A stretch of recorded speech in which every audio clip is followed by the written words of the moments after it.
Werner Heisenberg was a German physicist and one of the key pioneers of quantum mechanics, an area of physics that has radically altered our understanding of the universe. In his book, Physics and Philosophy, that is the source of this video, Heisenberg discusses how the philosophical underpinnings of science have evolved alongside major scientific theories. He examines how shifts from Newtonian physics to quantum mechanics have required shifts in philosophical thinking, especially concerning knowledge and reality. The book explores the impact of quantum mechanics on metaphysical concepts and how it has reshaped our understanding of the universe not as a collection of objects whose behavior can be definitively predicted, but as a complex web of probabilities.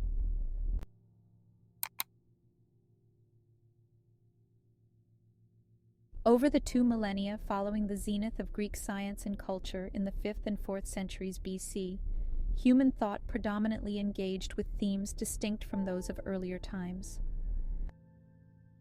Initially, Greek culture was deeply influenced by the tangible world, which did not prominently distinguish between matter and mind, or body and soul. However, a shift towards idealism is evident in Plato's philosophy. In his Allegory of the Cave, Plato illustrates this transition by depicting prisoners who mistake shadows for reality. The story culminates with a prisoner who escapes and, upon encountering the real world, realizes the truth, symbolizing the philosopher's journey towards enlightenment. This philosophical shift emphasized a reality that was less tangible and more spiritually oriented, particularly in relation to the divine, marking a focus that would dominate for the next 2,000 years. Human inquiry turned inward, exploring the soul's connection to God, ethical dilemmas, and spiritual revelations rather than the external world. This introspective focus persisted until the Italian Renaissance, which signaled a rekindling of interest in the natural world.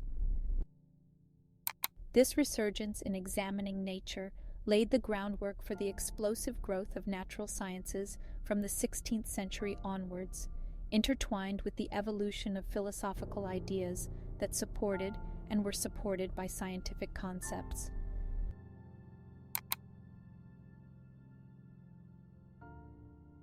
René Descartes, a seminal figure in 17th century philosophy, marked a new era in scientific thought with his work, particularly the Discourse on Method.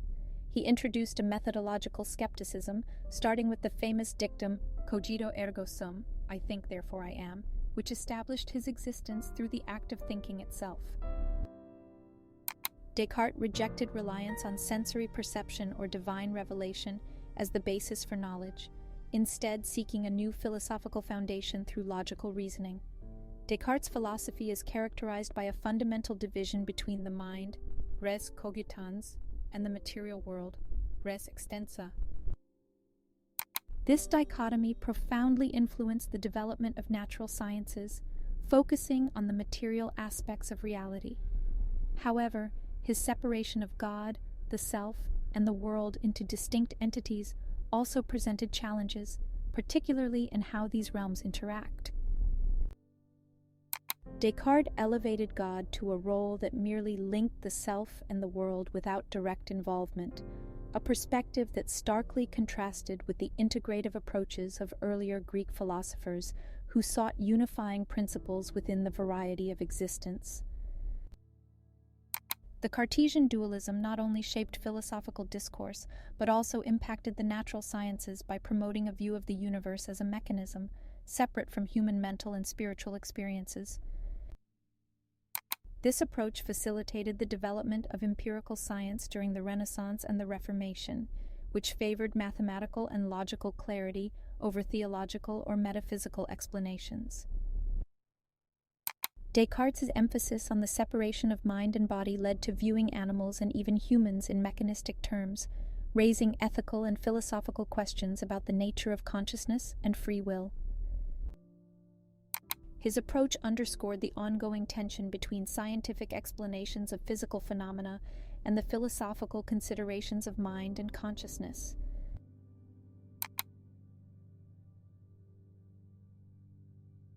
The philosophical division between mind and body, as articulated by René Descartes, significantly influenced the trajectory of natural science for centuries, with Newtonian mechanics exemplifying this trend by effectively excluding considerations of God or the self from scientific discourse. This approach was widely regarded as a prerequisite for the advancement of natural science. However, the advent of quantum theory introduced a paradigm shift, challenging the Cartesian separation of the observer from the observed. In the Copenhagen interpretation of quantum theory, while individual selves may not be emphasized, the role of the observer cannot be entirely omitted.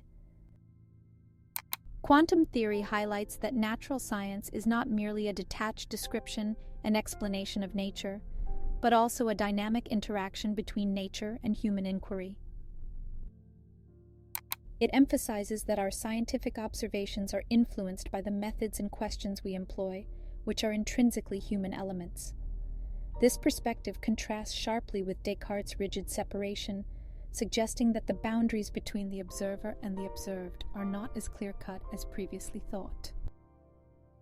The implications of quantum theory thus necessitate a re-evaluation of the foundational assumptions of classical physics and invite a more integrated view of how human perceptions and conceptual frameworks shape our understanding of the natural world.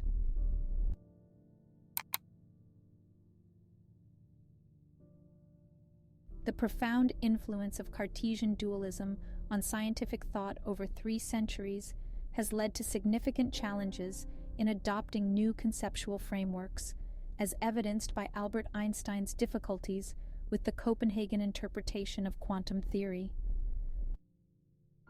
This interpretation contradicts the Cartesian separation of the observer from the physical world, highlighting how deeply ingrained this dualistic thinking has become. In classical physics, particularly under Newtonian mechanics, the approach of dogmatic realism, where it's believed that statements about the material world are objective and independent of conditions for their verification, prevailed. However, quantum theory demonstrated that precise scientific explanations do not necessarily require dogmatic realism. Quantum mechanics suggests that the observer plays a role in shaping the outcomes of measurements, thus integrating the observer into the fabric of what is observed. Einstein's critique of quantum theory was based on his adherence to dogmatic realism. He believed that scientific truths should be objective and not dependent on the conditions under which they are verified.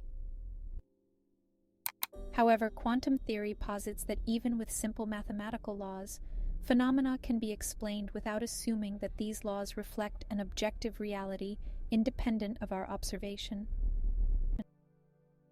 The philosophical stance of metaphysical realism, which asserts that things truly exist as Descartes argued with cogito ergo sum, I think therefore I am, is further critiqued in light of quantum mechanics. This perspective suggests that the existence of things, and even the act of thinking, might not be as straightforward as previously believed. The challenge then becomes understanding how our concepts of thinking and being are applicable in the empirical world, which quantum theory continues to explore through its unique framework that melds the observer with the observed, challenging centuries of established scientific thought influenced by Cartesian dualism.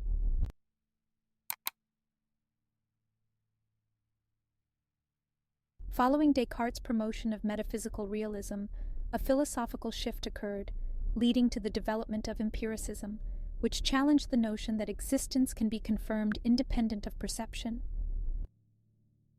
Key figures in this movement include John Locke, George Berkeley, and David Hume, each building on the ideas of the previous to deepen the critique of metaphysical realism. John Locke argued against Descartes by asserting that all knowledge is derived from experience, which could be sensory or reflective of our own mental operations. Locke's theory posits that knowledge involves the perception of the agreement or disagreement between two ideas.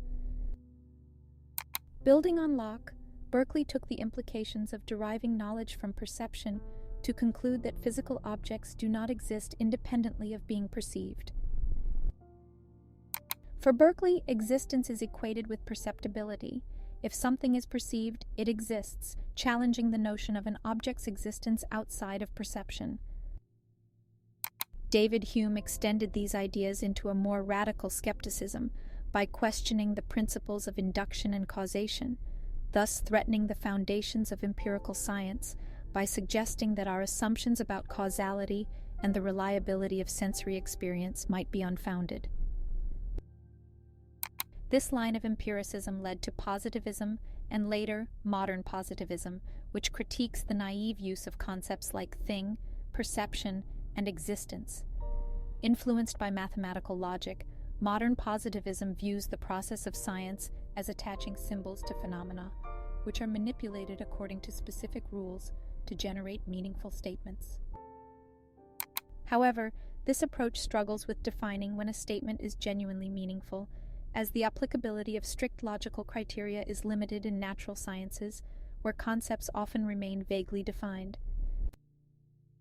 This historical journey from Descartes to modern positivism illustrates the ongoing challenge in philosophy to define what constitutes reality and how we can meaningfully discuss it, particularly as newer scientific theories like quantum mechanics introduce complexities that defy classical descriptions.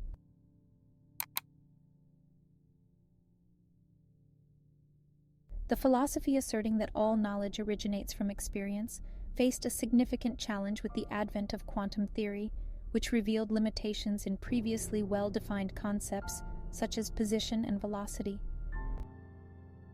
In Newtonian mechanics, these concepts were clear and reliable, but quantum theory's uncertainty principle exposed their inadequacies when applied to the microcosmic realms of nature. This illustrates a broader philosophical lesson that our knowledge's scope can unpredictably expand, introducing new constraints on our existing conceptual frameworks. This dilemma of logical clarification versus empirical adequacy leads back to the philosophical transitions from Descartes through Locke and Berkeley and towards Kant's synthesis in his Critique of Pure Reason. Kant proposed that while all knowledge begins with experience, not all knowledge is derived from it. He introduced the concept of a priori knowledge that is independent of experience and has inherent necessity and universality, which experience alone cannot provide. Kant distinguished between analytic propositions, which are derived purely from logic, and synthetic propositions, which extend our knowledge beyond logical deductions.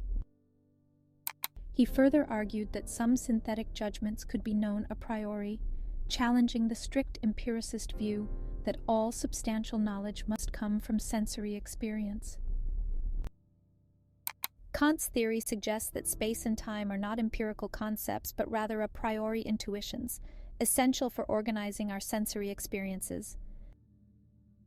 He argued that space, for example, is a singular, infinite context within which all physical phenomena occur, rather than a concept that can be divided or derived from experience. These philosophical explorations highlight the complex interplay between empirical findings and the conceptual structures we use to make sense of the world, suggesting that the progress of science often pushes us to refine or rethink these structures, especially in light of groundbreaking theories like quantum mechanics.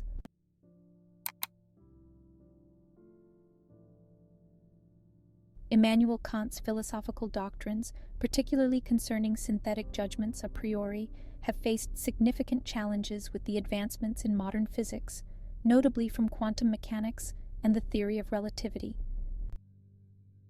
Kant posited that certain foundational aspects of our knowledge, such as space, time, causality, and the concepts of substance, were a priori, meaning they are known before or independent of experience. In classical physics, these concepts were unchallenged. However, modern physics has revealed limitations and new characteristics of these concepts that were unforeseen by Kant. For instance, the theory of relativity altered our understanding of space and time, showing that they are not fixed a priori forms, but dynamic qualities that interact with matter and energy. Similarly, Quantum mechanics has challenged the traditional notion of causality, particularly through phenomena like the random decay of atoms, which does not fit into the deterministic framework posited by Kant as a priori.